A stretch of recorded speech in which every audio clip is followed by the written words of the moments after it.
Now I want to talk about the other hat you wear, which is the first hat actually, which is as a film star, as a superstar, and no doubt that's part of what the Congress wants to draw on as with you as a star campaigner.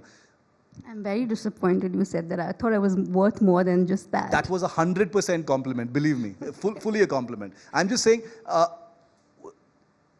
Divya, what? And this is not a loaded question. I'm genuinely asking because you've had a specific role in the Congress. You've been an MP before. They were raining MLA tickets on you, and you said no. What do you think you're going to bring to the table this time? As a film star as well, I mean. See, I've been there, and I know that film stars don't really swing votes, and even if they do, it must be like very small margin. But I do think that, if you're going to a particular constituency, it's easier for the candidate to get people to come and sort of, listen to what they have to say. Otherwise, I think basically all parties just pay people to come to these events, And whereas with a star campaigner, it's much easier to get the crowds because even though they're just coming to see the person, you're also in an advantage that they get to hear what you have to say about issues and whatever. So I think in that sense it helps, right? Because that's all politics is about. You need the crowds, you need people to listen to you and then make an informed decision and then sort of vote for the candidate. Because, because the Congress made it something of a virtue of not, enlisting a bunch of film stars. The BJP has got Kicha Sudeep on its ranks as far as the star campaign is concerned, especially for the incumbent chief minister. What did you think of that? Well, he and I were we're good friends. Yeah. So when he told me that, he's not sure, should he not? So I sort of, we were having a chat and I think he did meet people from the Congress and the BJP as well. And then... Was he also wooed by both? Of course, wooed by the Congress? Yeah. And I think finally he decided to go with Bommai Mama, as he calls him, I think he knows him personally and he just thought that, he would campaign for him. Yeah. But did he tell you why he decided that? He's just said for reasons. He didn't really, and I didn't probe. It's his personal decision. But I do think that, he should sort of get into politics at some point because I think that he has potential and I think he can sort of make a difference. Do you think, apart from, the crowds coming in, do you think that any party that enlists a lot of star power is signaling that it is on the back foot? Do you think the BJP is weak in Karnataka and that's why it needs star power? No, because like I said, even they know that stars don't really swing votes for them. It's just a very, very small margin, it's not something. So I think it's just, like I said, like you bring in the crowds and you sort of, speak to them. I don't think that having or not having is really going to make a difference. That's my personal opinion. Speaking about, hung houses, which Karnataka is so used to. Saw it happen in 2018. It's happened a few times before that as well.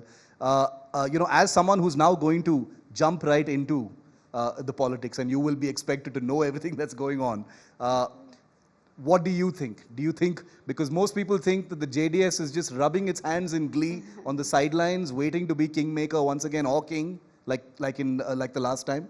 Do you think that's a possibility? I think it's too early because here elections is just the last 2 days, that's really like something that will tell you which way it's going to go. I think right now it's too early.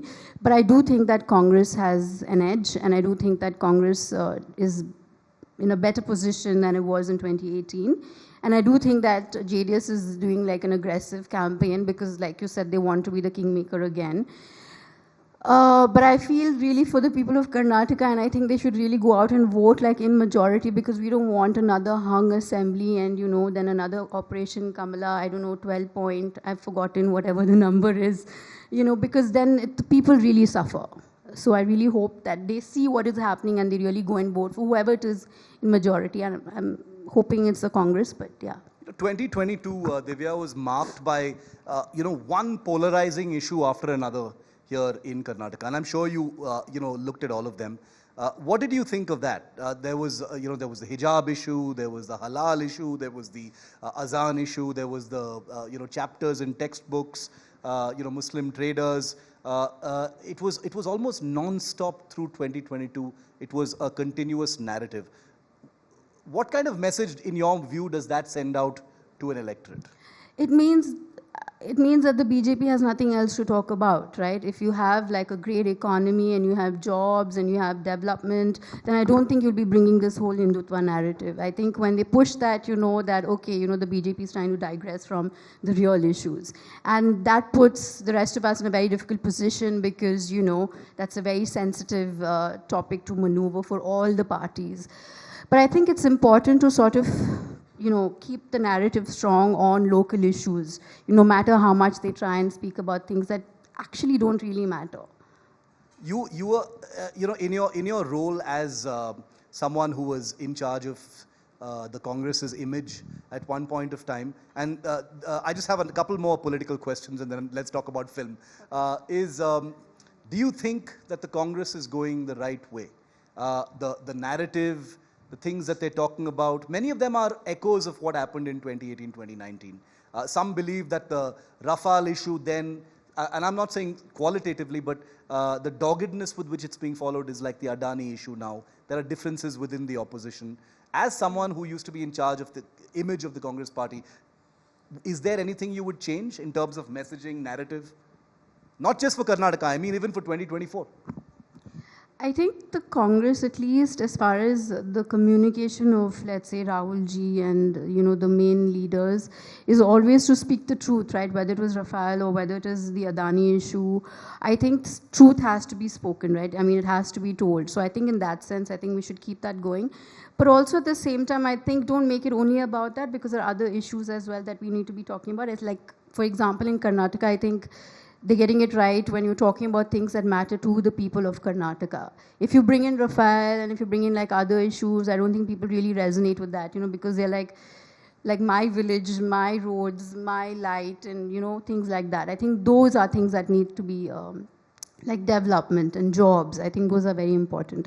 So are you saying, I'm not putting words in your mouth, but are you saying that that was one of the mistakes of 2018, 2019, that Rahul Gandhi and the leadership of the Congress took the Rafale issue into the countryside and the heartland, thinking that it would resonate when it wouldn't? Actually, that's because in Karnataka we have HAL, right? And there were so many jobs lost, and actually we could have done what he gave the contract to Anil Ambani, right? I mean, he didn't have any experience in it, and the company just opened like 10 days before, and HAL had the capacity to do it, but the contract went to him. And I think that was important, imperative to be spoken in Karnataka, because we have HAL here, and there are so many jobs depending on it. Apart from that, I think that the Congress really needs the help of the media, right? You need someone who will carry your message. And I think today people consume information through the phone, through news, and I don't think we get that kind of space in the media. Like, for example, the Prime Minister speaks to Ishwarappa, and that's like headlines. You know what I'm saying?